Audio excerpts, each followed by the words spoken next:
Hi, I'm Tina McElroy Onfa. And I'm Wanda Smalls Lloyd.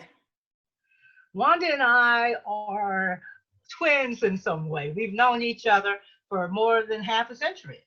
We met each other in our freshman dorm room at Spelman College in Atlanta, Georgia, in '67. And although we were very different, 1967. For all the young folks who don't know when 67 was. thank you, Wanda. Yeah, 1967, what they call back in the day. Yeah. So yes. So we met each other, but we were very much alike in many ways.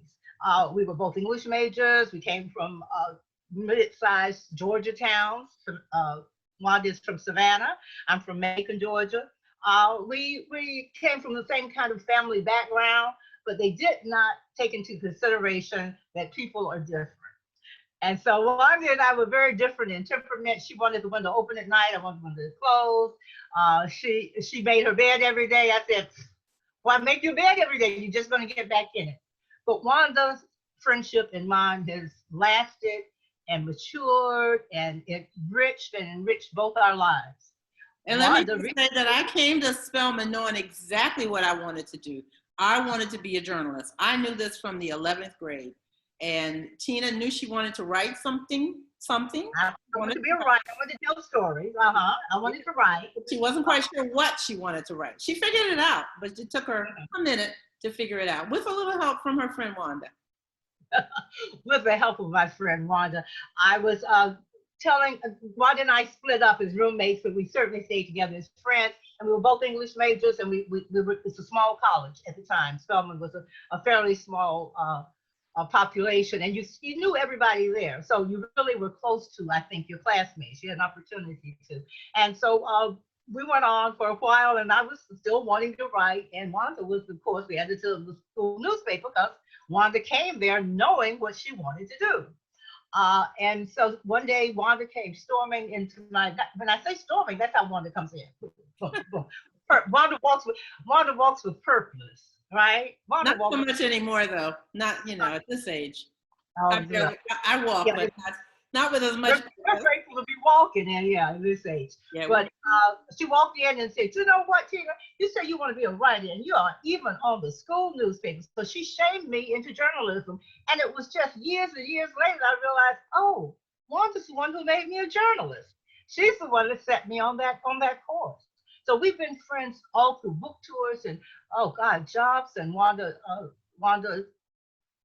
being the editor, the head of two newspapers. Actually, when Wanda came to Spelman, remember, you didn't tell me you wanted to edit a newspaper and be a journalist. You told me that you wanted to edit a mid-sized Southern town's newspaper. And I remember thinking, how can she be so specific? And I want to write, that's where I was. But Wanda was very specific about what she did, and she did it all the way through, our 50 years. Just as I was writing novels, she was heading newspapers and writing articles and editing people's newspapers and running the newspaper as a business. So Wanda is my can-do friend. So I was your first editor, because I was your editor in college. Your first newspaper editor. You sure were. And I remember you sending back a story. You were told me, no, you're on the right track. But this is what you need. So eventually the roles reversed, because you wrote books. I was editing newspapers. I edited at 7 daily newspapers in this country. And then when I was about to retire, I started working on my memoir. So then Tina became my mentor and my editor and my coach for my memoir, which is Coming Full Circle from Jim Crow to Journalism. It was a wonderful experience, Wanda, wasn't it? It really was. I mean, we have been so many things to each other, as you can imagine. There's the book. Here's the book. Yeah, I know that. Hey, I told her that. But we've had lots of roles over the years and done so many things, and it's so interesting that your book is coming full circle, because indeed that's what you've done. You're back in Savannah, where you indeed wrote your book. You were there as a professor and as the head of the mass communications department at Savannah State University, where she retired. She's retired like 7 times. I think she retires and they pull her back in. Every time she gets out, we pull her back in. But Wanda's been thinking a long time about her memoir. And we've been talking about it off and on over the years because I Years. knew We talked Wanda had a probably 3 years before I even started writing. We were talking about it.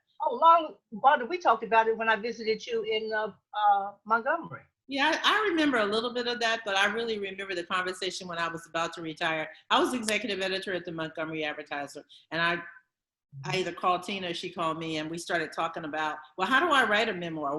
Where do I get started? And I really had planned to retire from the newspaper and start writing immediately. And then the opportunity came to move back to Savannah and run the program at Savannah State University.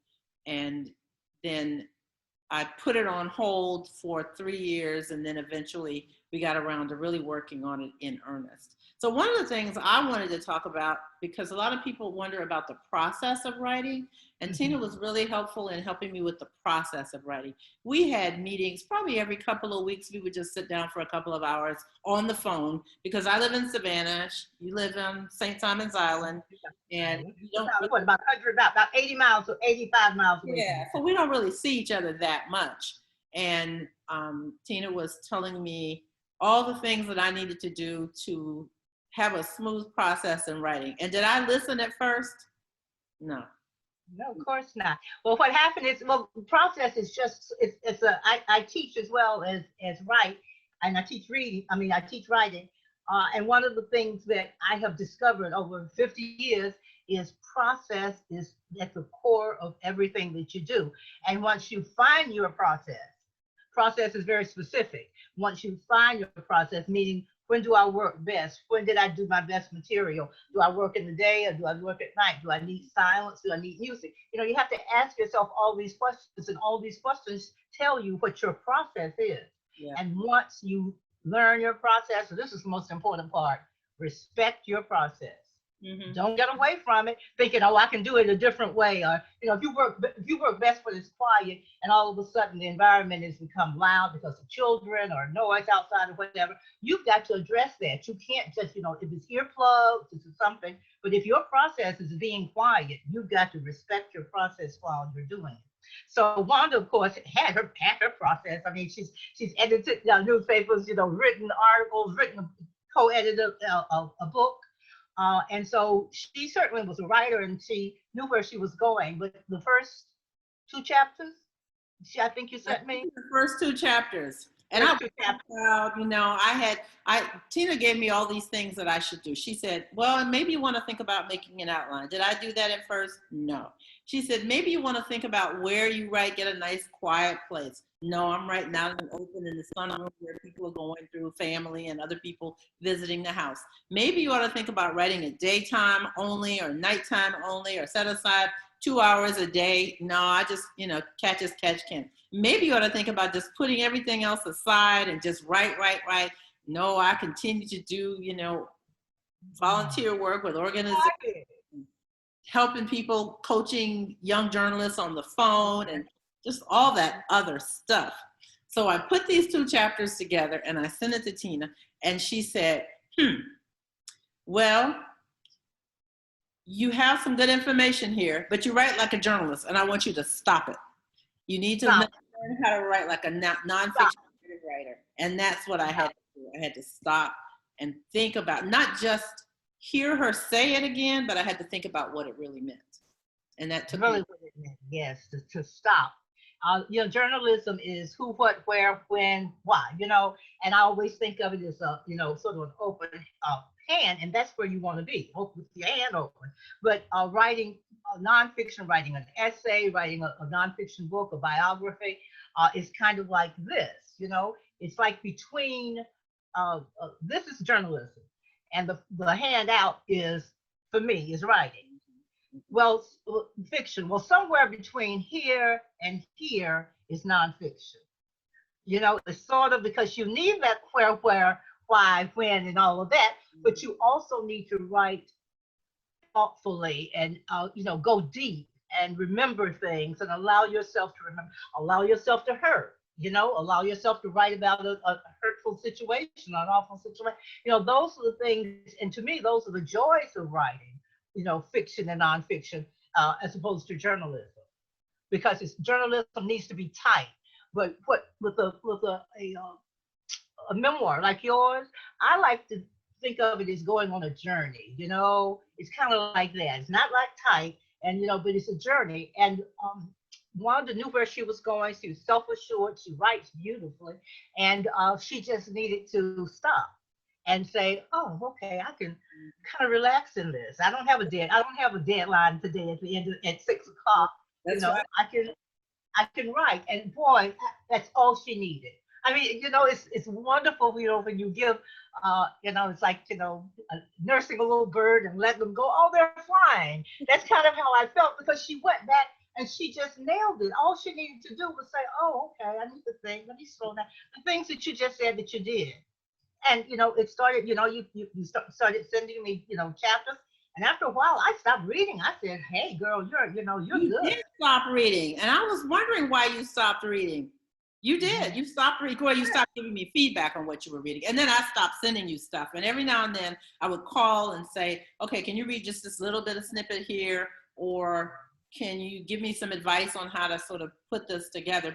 But I Like, just, well, should this go here or should this go here? yeah. That's what you need your editor for, because it belongs in there somewhere. You just need an outside view. My sister always says you can't see. Tina, the biggest light bulb for me was when you convinced me, after I started writing without an outline, that I really needed an outline. I really needed some direction. Because, working in journalism, it's very structured. It's the inverted pyramid. You put all the important stuff at the top, and then you start, narrowing it down to all the little details, and you're in and out. That can be cut in the composer. That's why it can be cut easily in the composer. Yeah, so you can cut off anything. And it was just such a totally different process. So when I sat down and I started doing the outline, I realized that I had a lot more to say than I thought I would say. In fact, I started with the goal of doing 75,000 to 80,000 words, and I think I ended up around 110,000 words, which I thought was going to be too long. When we got to the final editing, it wasn't, the publisher and I, it wasn't as bad as much as I thought it was going to be. Oh, but no, they did that. They did good editing, but as far as cutting, they wanted everything to stay in there. Exactly. There was nothing that they wanted out. Right. Everything had to stay in there, and then we take it out as we need. And there was some redundancy. So that's really what helped me with the outline, because of the redundancy, because I found myself in a spiral. I would write a chapter, and then I'd put it aside, and then I'd write about something else. And I didn't have any focus about, do I write about this? Do I write about my family? And then do I write about going to school? Or do I continue the flow with the family on into school? It was really difficult until I sat down and I did this outline. And part of the process for me, this works for me, but maybe not everyone, was I set up a cloud file of every chapter in the outline. And so I thought of little nuggets that I wanted in each chapter. I put that information just as a note in the cloud on that particular file. So it might be chapter 17 that I thought about something in the middle of the night, and I would put it on a piece of paper, and the next day I would put those notes in the file, so that when I got around to writing chapter 17, I had all these little things that had piled up, and I was ready to really write by then. And then part of my process was I had to remember things, and you know how you said you got to dig deep, and you got to think about what your life has been, and what not just what you have done, but how you impacted the world, how other people affected your life. And so I had to do a lot of research. Tell me, Wanda, I have to ask you a question here. When you started thinking about your life, this was what you were saying, did things flow, or did you have to dig? Did you look at pictures to remind you of stuff? What did you do? And so I had to look at everything. And I am not a pack rat. I'm far from a pack rat, but I did save everything that had to do with my life.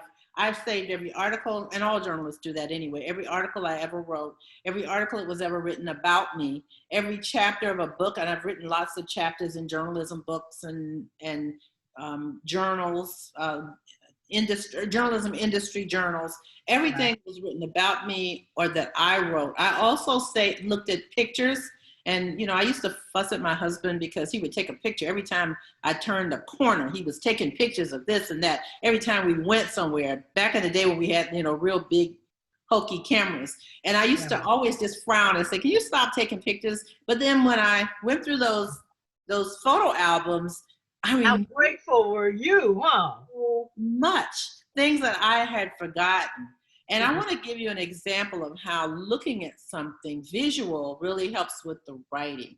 So I was writing in a chapter about, I said I worked at 7 papers. One of the papers I worked at was USA Today. And when I was at USA Today, we were invited to go to the White House. USA Today is based in the Washington area. We were invited to go to the White House for a party.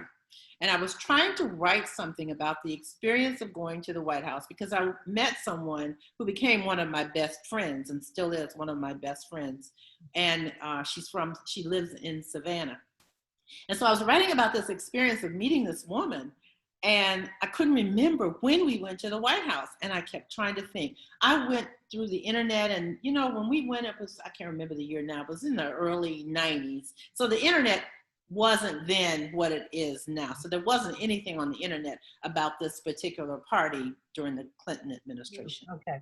But I even contacted the American Society of Newspaper Editors because they keep records on things. And I couldn't find anybody there now because, the staff has changed. It would give me the time to go back and do the research. And I really trying to think. I even called my friend who couldn't remember. And then one day I was sitting at my desk writing something totally different chapter. And I was drinking a cup of tea or something. I got up to go to the kitchen to get a refill on my tea or my coffee. And I was walking through the living room, and there on the wall was a photograph of the Clintons, Hillary and Bill Clinton, and my husband and me. But more importantly, under the photograph, I had framed the photograph and the invitation, which had the date on it. And so all I needed was the date. And so having little things like that. All came together. It's amazing that one thing is just, one little piece, and it all comes together.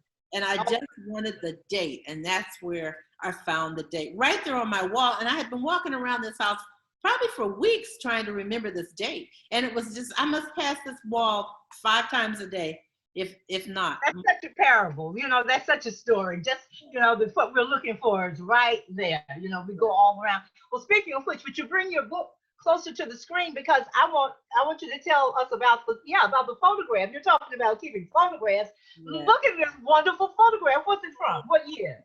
This was 1972 or 73. I think it was 73. She got a photograph from 1972. I mean, that's perfect for her book. Look at young Wanda. Oh boy, she was. I was 22. What was she thinking, Wanda? I was 22 years old. So this photograph was taken in my first newsroom. I was a copy editor at the Providence Evening Bulletin in Providence, Rhode Island. So this Georgia girl had gone all the way from Savannah through Atlanta to go to college at Spelman College, and then on to Providence, Rhode Island. And at some point, someone at the newspaper staff took this picture of me. And I had not seen this picture, I know, in 30 or more years. It was stuck in a book. And the book I acquired in 1972. But anyway, as we moved, and I worked at I lived in 8 states for my whole career. So this book got moved from place to place. It's a big binder. It's the size of a newspaper. And it literally was bound copies of a newspaper that I edited, a program that I did at Columbia University. So I was looking through the newspapers, the Columbia University newspapers, for something else, and out dropped this photograph. And as soon as I saw it, and I was about halfway through the writing process, and this photo dropped in my lap. And I said, oh my goodness, I think this is the cover of the book. It's the perfect. I sent it to you. I scanned it and sent it to you. Did I send it to you early on? Yes, you sent it to me. And I was like in awe. I just could not believe it, because it was so the cover of the book. I mean, what else? And you're so blessed to have, number one, saved all that, which is a lesson for writers who might be listening, is that, you know, you throw away nothing. You know, in those movies where you see the writer out in the middle of the night burning all his or her, you know, papers because it didn't get published or something. It's, I cannot look at those scenes. I really can't. I think, oh, don't you burn anything? You know, everything is useful eventually. You know, we just haven't gotten. I have a file, you know, that just says, you know, to be done, and all it is just snippets of things and ideas that I have that I know that are important, and sometimes they're beautifully written. Yeah, and you But know, I don't know where I'm going to put them. You know, back in the day, we had photographs. I mean, real live paper copies of photographs. So I don't know what the young folks are going to do now that everything is digital. But one of the best things about this particular photograph and many others that I have is that I knew where it came from because the photographer stamped on the back of the photograph his name. I haven't thought of that in years. Yeah. The name of the photographer, and I think the name of the newspaper it might have been on. So every photographer in newsrooms back in the day when we did paper copies had a stamp, a personal stamp that belonged to him or her, and they would put it on the pad and stamp the back of the photograph so that those of us who are copy editors, and you and I have both been copy editors, when we write the caption, we would give credit to the photographer. That was the only way we could say by, you know, John Doe, comma, name of the John Doe. Yeah, I have this, and of course, in order to use the picture for the cover, I needed to get permission, and so I was able to then write the current editor of the paper, who was someone who was a lot younger than me and had never heard of Wanda Smalls, who worked at the paper in the early 1970s, and so I sent him a copy of the picture and the name and asked his permission. Of course, he immediately proudly gave me permission to use it, so I have the written permission. But those are just some things that helped me in the writing process by just looking at this picture. Not only did this become the cover, but it helped me kind of focus on what a copy editor's job is. So it's very difficult to see, but in this picture is a typewriter. I'm getting my copy. Oh, you're getting your copy. There's a typewriter, I mean like an old-fashioned manual typewriter. I don't know if we can see it. You're moving it too fast, Tina.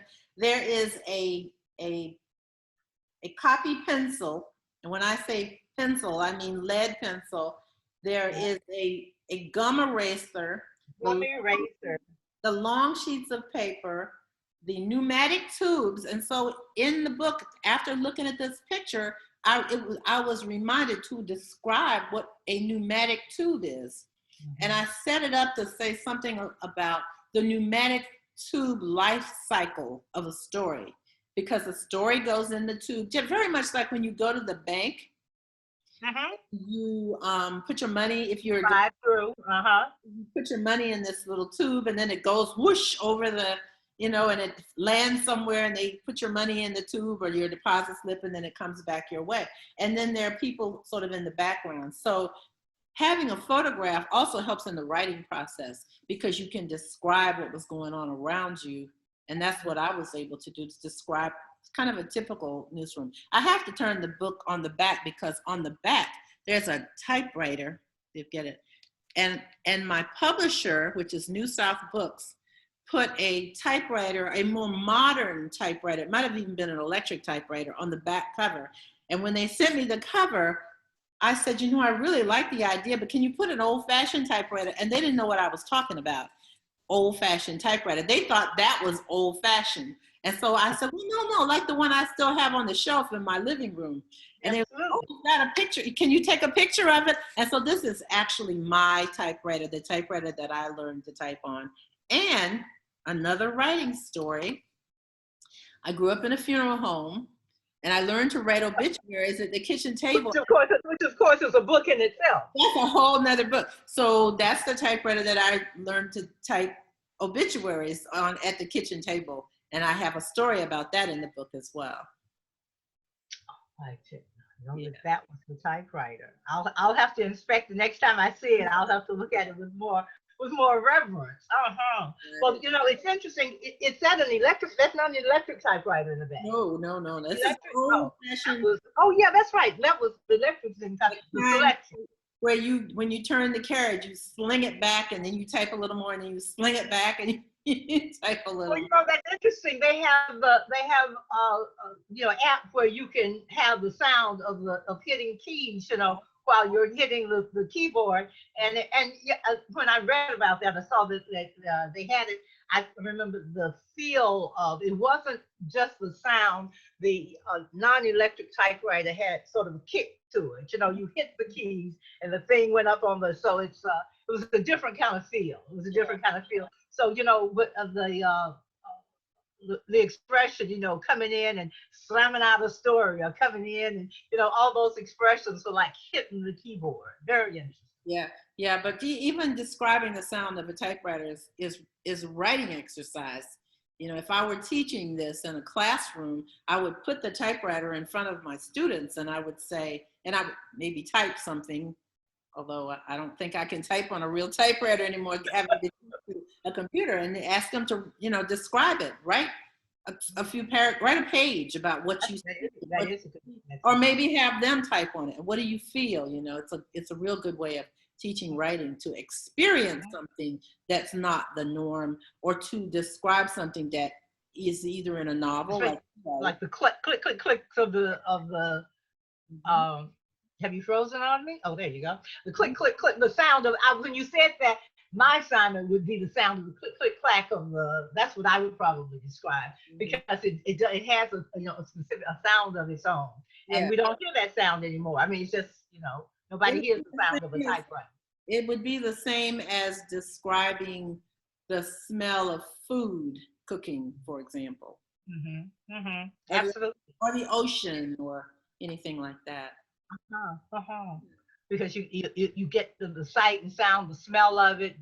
And smell. I don't know about you, but I am. I don't know what olfactory. I don't know what the word is, but smells bring back memories to me often. Cooking smells, or even out in the garden, dirt. The smell of rain hitting dirt is very evocative for me. So I think one of the things that we're talking about, Wanda, is what I said to you when I said stop writing like a journalist, because what we're talking about now is easing up and loosening up and giving yourself time to think about those signs. And well, let me ask you this: what kind of experience was it writing your memoir? I mean, if you could, not in one word, but was it enlightening? Was it sad? Was it sobering? It was, so a lot of people say that writing is cathartic. And in some ways it was, because let me just describe, if I can, what the book is about. Sure. And that might help understand it a little bit. So this is the story of a girl who grew up in the Jim Crow South in a time in the 50s and 60s where by law we were told what we could do, where we could go, how we went to public schools, how we learned, how our teachers learned and taught us. That is, our teachers literally left the state to get their graduate degrees because they could not go to the University of Georgia because the law would not allow them to go to the University of Georgia. And the state paid money for them to go to great schools, Columbia and NYU and University of Pittsburgh, and just wonderful schools up north, as we call it then and now.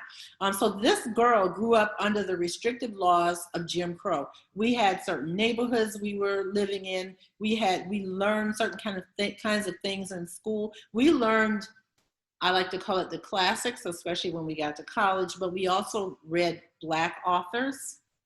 We went downtown. All your teachers were Black. All my teachers were Black. The students were Black. The teacher was Black. And most in college, not all at Spelman, but most at Spelman College. We would go shopping, but sometimes in some stores we couldn't try on hats or shoes. In the store. I tend to think the Jewish store owners were a little more accommodating than some white store owners. Every small town had a Jewish store store of some kind, whether it was a department store or whether it was a small store. You're absolutely right, and those were the ones. I read about going to Levy's department store, which was the biggest department store in Savannah, and they had this wonderful white tablecloth restaurant called the Azalea Room, and I always wanted to go into the Azalea Room because it smells so good. I found out later it smelled good because they had Black women in there cooking the food. Of course, yeah. That's a whole nother book too, about who cooks. Well, I always used to say that at the Woolworths, when was segregated, when like you, we were born in the same year. I always said they had the lunch counter in the back for Black folks, yeah, and lunch counter in front for white folks. Exactly. And like you said, that's why students got arrested, because they were breaking the law by sitting in white only places. But I always used to say, and I think the people who came to my father's juke joint used to say, "Oh, the food tastes better in the back." He said, "Because there's Black folks cooking in the back now. The ones in front, the waitresses would cook for food." So that's true. I know all the Black cooks, all the Black chefs at Woolworth baked all the cakes. Okay. I knew the lady who baked the cakes, So you're right. It did smell good in there because. But it was good in Levy's because it was a fancy restaurant, So like at Rich's in Atlanta. Yeah, the tea room at Rich's. White tablecloth. The waiters looked, really dressed up. Maybe even had on tuxedos. I don't remember. But my grandmother would always, number one, feed me before we left home, because she did not want me to be hungry when we went to the store for that reason. And I didn't know at the time why we always ate a big meal before we went shopping on Saturday afternoon. And also because she knew that we couldn't go in there. She didn't want to have to make a scene in the store by explaining. I'm hungry. Yeah, Mama Kaka, I can't go in there. Huh? And so this story, I think, is about three or four themes. One is history, the Jim Crow. Part of it. Another theme, of course, is journalism, because that was my career. And another theme is leadership, because I became a leader. And finally, one of the big themes, which kind of intersects with leadership, is diversity, because I became a diversity advocate for the newspaper business. And so all these themes are kind of woven into the whole book. And I learned so many lessons about diversity from my mother, who you met when we were at Spelman, because my mother was a senior buyer for the Army and Air Force Exchange Service, and she had some of her own diversity issues that she had to work through. She was the only African-American buyer for a while. That eventually there were a couple more. And probably the most fabulous one that they had. Her name is Gloria. I call her Glamorous Gloria. She was the first woman, executive Black woman that I met, who traveled around the world and was responsible for buying all the toys for the PX. And she came in. She had her hair. She's a very beautiful, ruddy woman. When I say ruddy, everything was red. Her hair was red. She had on a suit with a fox collar. She came in. She had heels and beautiful stockings on. I'm telling you, she came in and just said, and I said, "Oh, there are women like that. I didn't just read about them, and they can be Black." It was a very important moment for me. And I spent a lot of time writing about my mother, who didn't raise me. She left me in Savannah with my grandmother, and eventually my aunt and uncle finished raising me. But she had a lot to do with my development as a leader, and as someone who was a diversity advocate, and quite frankly, as an editor, because I read about the fact that I would write her letters just about every week. And she would correct my letters and correct the spelling and correct whatever grammar errors there were. And she would put it in an envelope, and her next letter, she would send me the old letter back, and everything was marked in red. And I would have to rewrite the entire letter and send it back to her. And then if she found any errors on that letter, or the letter I followed up with, she would send it back, and we just kept the cycle going. So it wasn't until we got to learning. Of learning naturally, huh? Yeah, so when we were at Spelman, we took our journalism classes at Clark College, now Clark Atlanta, across the street from Spelman. And Mr. Bustle used to mark up our papers, remember, in red. I don't know if it was pencil or ink. And I looked at it, I was like, "Oh, I've already done this. My mother did this to me for years." This is nothing. Oh, we're doing more of this. I can teach this class, right? Yeah. Oh my But goodness. I credit her a little bit with, helping me to define my career. I really decided on my career in high school when I was taking a journalism class, and in 12th grade, I became editor of the newspaper at my high school in Savannah. And so that's how I knew when I got to Spelman that I really wanted a career in journalism. And so this book really takes you all the way through my career and up to the point where I come back to Savannah and go to work at Savannah State University as chair of the department. And I read a little bit about it, but I really don't go into depth. I really wanted to end it right there because that's really the coming full circle in the title. Well, I have to ask two questions for you. The first is the one we always ask writers when they're talking about their current book. Well, what are you working on now, Wanda? Is there anything coming up? But the other thing is, do you feel like you have more than even another book in you? How do you feel now that you have published your memoir about what you have to offer as an author? Well, when I finished Coming Full Circle, even before we went through the publishing phase, but just finished the writing and sent the manuscript off to the publisher, it was almost like I felt when I had my baby. I was like, I'm not doing this again. I'm done. Yeah, don't ask you that right after you've had birth, right? Yeah, gotcha. Yeah. But so I really thought that would be the end, and I didn't have another book in mind. After the book was published, and I don't know that you and I have had this conversation yet, Tina, but my daughter, who's now almost 38 years old, some of her friends were encouraging me. They were so they so appreciated the fact that I became a successful career woman and I was able to maintain a family and raise a child who is well-adjusted and thriving quite well in her own career. And a lot of the young women today are saying to her and others, she doesn't have children yet, but some of her friends who do have children are saying, how did she do that? How did she become the top editor at USA Today? How did she become the executive editor in Montgomery, Alabama, and have a family and raise a child, a well-adjusted child, and maintain a marriage, which is now 45 years, 44, I can't remember, 45 years. So let's take a moment, folks. Let's just take a moment. Absolutely, yeah. That's no joke. 45, 44 years in, it's it's no joke. You have a great husband. Yeah. You picked well. He did too. Yeah. So we were really thinking about how do I write something that would address some of the questions that some of the young women have.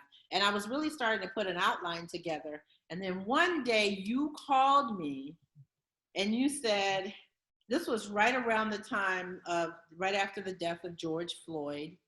And we were into COVID because I started my book was published in February of this year, 2020. Right. And I started a national book tour, which was going to go through the year at least. I was going to go along for some of the fun occasions. We were going to come on some of the trips, and we already had a few of them already scheduled for you to be there. And so we the tour was canceled or put on, like everybody else's tour, and we had to think about, well, how do we continue to, get the word out about the book? And then on top of worrying about COVID and thinking about how we're going to exist in this new world, George Floyd's death really devastated so many people in not just the country, but the world based on all the protests. And so we were watching TV like everybody else every day, every night, all the protests and just the details. And you called me one day, you said, hey, how are you doing? I said, Tina, I'm not well. I'm depressed. I'm sad. I don't quite know. I can't sleep. I watch TV all night because I'm afraid I'm going to miss something. I'm angry with the police. And we're news junkies to begin with. So of course we're ingesting this all the time. Yeah. And so you and I talked about, well, how do we feel about this situation? And then I said, I've been getting phone calls from some of my white friends who are saying, we empathize with what's going on. We feel bad about it. We didn't know that things were as bad, that racism was as bad as it seems now that all this is coming out. And you and I are going, well, duh, we've been telling you all this for years. that no matter who you are, no matter what social 16, 19, yeah. yeah, that we all are the butt of, we all face racism. I certainly faced it in my career. There's some of the stories in my book about it. And we said, well, what can we do? Because my white friends are saying, well, what can we do? How do we, we're too old. We're not going to get out there and protest, especially in this age of COVID. But even without COVID, we're just not the ones that get out there and march all day. What can we do? How can we learn about Black culture and understand what's going on, learn more about history, and then how can we help? And that's the beginning of this conversation that you and I had. So I'm going to let you answer the question about what's the next book. What's the next book? Well, we were having this conversation, and one of the things that you may have guessed is that Wanda and I have very productive conversations. I mean, we talk about how you're doing and everything, but somehow they're really productive, whether for our home or for our, house, or moving ahead with with your business, or what you want to write. And so we were talking about this, and I said, duh, I have a publishing company. It just sort of hit me. I have a publishing company, a small press that I founded in 2007. And it's called Down South Press. In Montgomery, by the way, where I was editor of the paper. You announced it in Montgomery in 2007, your publishing company. I sure did, at the Rosa Parks Museum. It's the Rosa Parks Museum, and I had a signing there. Gosh, you do so much, and life is so busy you forget. It's wonderful to be able to put things together. I sure did. Thank you so much for that. Wanda, you did too. You made sure that I had the place at the Rosa Parks Museum, and that I could launch my publishing company, which published my 5th novel, Taking After Muddy. So I was thinking, gosh, it had sort of been not lying dormant, but I had not been writing. Life had gotten in the way, and I hadn't been publishing. And when it came to me, I said, we have a publisher right here. I said, you know what we do. We write. We know what we can do. We teach. We know what we can do. We can tell stories. And we can think critically. That's one of the things that being a journalist really did teach you. And I said, we should do some essays. And I don't even know who said it, once you start talking, let's do African-American women. Okay, just only African-American women? Yeah, that's okay. Because we had that discussion. Should it be African-American women and, all women, just open to all women? And we said, no, we really want to hear African-American women's voices right now. And so we talked about it. And as soon as we really said it, it was just off and going. It really was. Wanda is not only my can-do girlfriend, she's also my fire starter. She will light a fire under me in a minute. I wake up thinking I'm going to be in the garden all day, and it's going to be a nice day. I make lemonade, and I talk to Wanda, the next thing I know, I'm on my computer doing stuff, and all the phone working with deadlines. So we decided to publish a book. We're co-editing a book of essays, a collection of essays, and the title is Meeting at the Table, African-American Women Write on Race, Culture, and Community. And all 3 of those were important to us. You want to sort of take it over, Wanda? First of all, race. I'm a proponent of conversations about race. That's part of my advocacy as a media professional. I developed training programs, and I went around the country helping newspapers and readers understand how to have conversations about race. I really think that's necessary. So race was important just because we were in this era of anti-racism is the best way to describe it. And not a moment, but a movement of it. It's a movement. Not just a moment, but a movement. That's why we knew that the book was important for. And we talked about the fact that we don't even know what this movement is going to be called, when history is told. I don't know that the civil rights movement was called the civil rights movement in the 60s, in the early 60s. I don't remember because I was, we were very young in our early teens, so I don't remember that. But that's important. Then there's culture, because the conversations that I was having with some of my white friends and they were having with some of their white friends, and they told me this, was that we realize now that we don't understand what your culture is. We don't know enough about your culture. And so we're asking our writers to write about race and culture. And then I think you later said we really are talking about community, because when we have these conversations and when we learn the culture, this is really about building the community, changing the community, but building the community. And so that's where those three things. Well, you know, interestingly enough, I had a conversation with a publisher friend of mine, another publisher friend, and it was a man, and I was telling him about the title and, you know, sort of running things, you know, by him to, you know, pick his mind, because he's very smart. And he said, well, sis, he calls me sis. Well, sis, he said, what I'm thinking about is, you know, women and writing and what African-American women have done and what they, you know, do. And he just sort of took me through this. He kept thinking, he says, you know, love, I think love when I think about African-American. He just took me through it and, you know, brought me right to community. At first, actually, we had love as the last one. And then we talked about it and, you know, and realized that it was community. So one of the things Wanda really brought to me, and I've had that same experience, is about so many, you know, white women especially asking.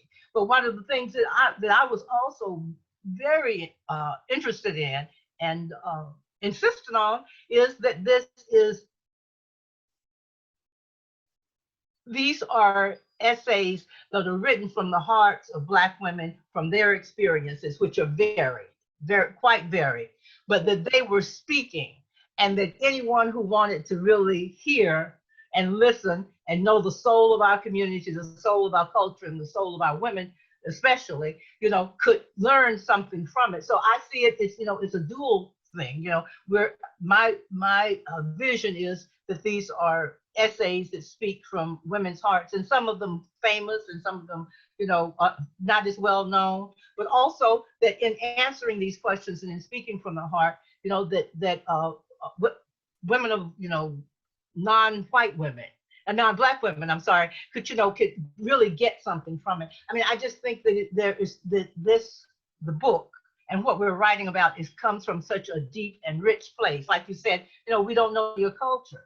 So, I mean, I think that it's going to enlighten a number of people. And quite frankly, I found out things about us about some things as well. We will learn some things from some of the writers who are working with us. I think we have gone past the 45 minutes that I had planned. You know, when we get on Zoom now, we get on Zoom several times a week, and sometimes we look up, it's 2.5, 3 hours, and so we can talk on and on. But I wanted people to know the timetable will be out this year with meeting at the table, and that I wanted you to know that. I want to thank, in closing, the Charleston Public Library for inviting us to have this conversation, and we're hopeful that those of you who are watching it will enjoy it, and it'll sort of whet your appetite for perhaps doing some of your own writing and understanding the process of writing. We talked a little bit at the beginning before we started recording about, well, what are we going to talk about? We're just going to talk about your book.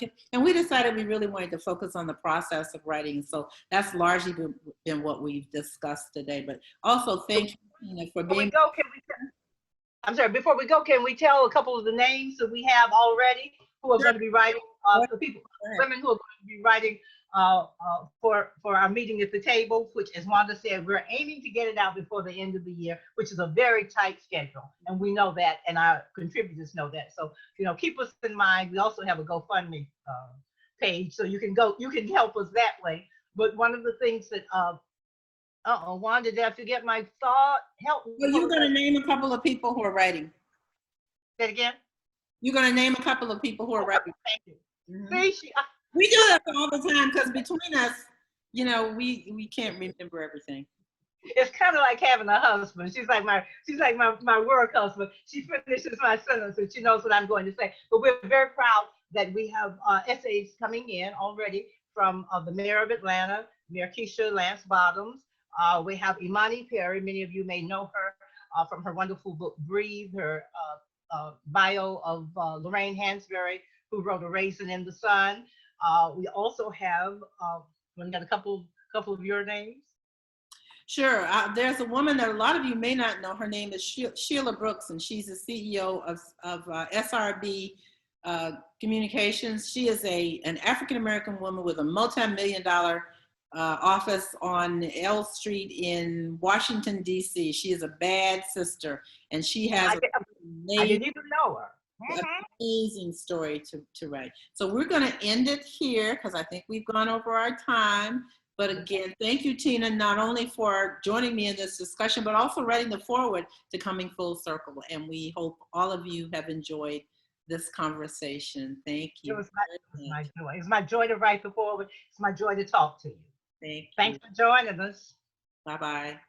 Bye-bye, sweetie.